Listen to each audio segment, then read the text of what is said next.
மீட்கப்பட்டுள்ளதாக வனத்துறை அமைச்சர் சசீந்திரன் தகவல். சங்கீதம் 107:34 படி, குடிகளுடைய பொல்லாப்பு நிமித்தம் செழிப்பான தேசத்தை உவர்நலமாக மாற்றுகிறவர் நம் தேவன். நிலச்சரிவில் சிக்கி உயிரிழந்த குடும்பங்கள் சமாதானம் நிலவும்.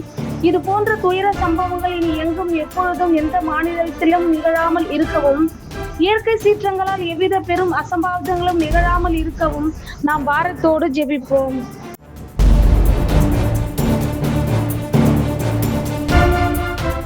கிருஷ்ணகிரி மாவட்டம் ஓசூர் அருகே காதலி தன்னை விட்டு பிரிந்ததால் விரக்தியின் உச்சகட்டத்திற்கு சென்ற காதலன் தூக்கிட்டு தற்கொலை.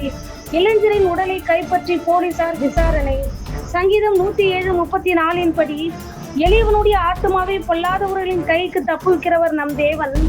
எந்த ஒரு பிரச்சனைக்கும் தற்கொலை தீர்வு அல்ல என ஒவ்வொருவரும் புரிந்து கொண்டு தங்களின் வாழ்க்கையில் நல்ல முறையில் வாழ வேண்டும் எனவும், தற்கொலை